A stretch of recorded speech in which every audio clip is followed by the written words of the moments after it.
ইতিহাসের পাতায় এমন কিছু মানুষের নাম স্বর্ণাক্ষরে লেখা আছে যাদের ঘোড়ার খুরের শব্দে একসময় কেঁপে উঠত বিশাল বিশাল সাম্রাজ্য।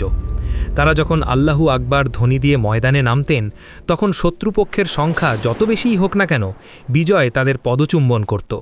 তারা শুধু যোদ্ধা ছিলেন না, তারা ছিলেন ইনসাফ এবং বীরত্বের মূর্ত প্রতীক। আজ আমরা জানব ইসলামের ইতিহাসের সেই 10 অপরাজেয় মুজাহিদের কথা, যারা পৃথিবীকে দেখিয়েছিলেন ইমানি শক্তির জোর কতটুকু।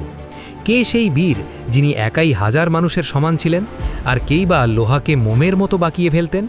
চলুন শুরু করি এক রোমাঞ্চকর সফর। খালিদ বিন ওয়ালিদ, অপরাজেয় সেনাপতি। সাইফুল্লাহ বা আল্লাহর তলোয়ার, 100টিরও বেশি যুদ্ধে অংশ নিয়ে একটিতেও হারেননি। রোমান ও পারস্য দুই সুপার পাওয়ারকে ধ্বংসকারী। মোতার যুদ্ধে তার হাতে একে একে 9টি তলোয়ার ভেঙেছিল।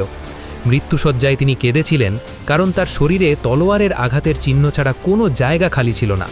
তবুও তার ভাগ্যে শহীদি মৃত্যু জোটেনি। তারিক বিন জিয়াদ, স্পেনের রূপকার। মরক্কো থেকে স্পেন বিজয়ী সেনাপতি। 711 খ্রিস্টাব্দে মাত্র 7000 সৈন্য নিয়ে তিনি 1 লাখ সৈন্যের স্প্যানিশ রাজা রড্রিককে পরাজিত করেন। ঐতিহাসিক ঘটনা, স্পেনে পা রাখার পর তিনি নিজের জাহাজগুলো পুড়িয়ে ফেলার নির্দেশ দেন এবং ঐতিহাসিক ভাষণ দেন, আমাদের সামনে শত্রু, পেছনে সমুদ্র, পালানোর সব পথ বন্ধ। কাক্কা বিন আমার, একাকী 1000, সাহাবী ও অকুতভয় যোদ্ধা। খলিফা আবু বক্কর রাদিয়াল্লাহু বলতেন, যে সেনাবাহিনীতে কাক্কা থাকবে তারা কখনো হারবে না। কাক্কা একাই 1000 অশ্বারোহীর সমান।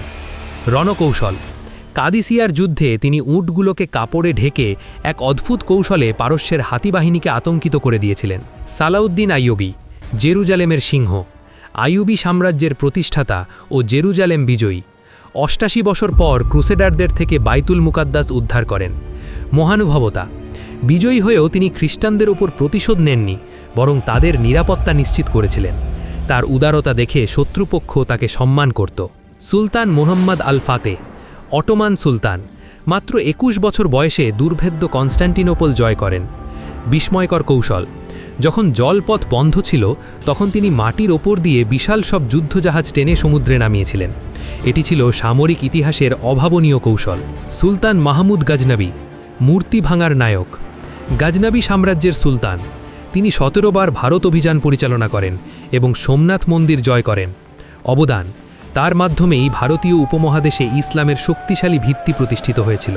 ইউসুফ বিন তাশফিন, তিনি উত্তর আফ্রিকায় মুরাবিতুন সাম্রাজ্য প্রতিষ্ঠা করেন এবং স্পেনের পতনশীল মুসলমানদের রক্ষায় জালাকার যুদ্ধে খ্রিস্টানদের শোচনীয়ভাবে পরাজিত করেন। নুরুদ্দিন জেঙ্গি, সালাউদ্দিনের উস্তাদ, মহান সুলতান ও মুজাহিদ। তিনি রাসূল সাল্লাল্লাহু আলাইহি ওয়াসাল্লামের হাউজা মোবারক চুরির ষড়যন্ত্র নস্যাৎ করেছিলেন। তিনি সালাউদ্দিন আইয়ুবীকে গড়ে তুলেছিলেন জেরুজালেম বিজয়ের জন্য। ইমাম শামিল, ককেসাসের বাঘ, তিনি প্রায় 25 বছর রাশিয়ার বিশাল আধুনিক সেনাবাহিনীর বিরুদ্ধে গেরিলা যুদ্ধ চালিয়ে গিয়েছিলেন। আজও তিনি রাশিয়ার মুসলমানদের কাছে স্বাধীনতার প্রতীক।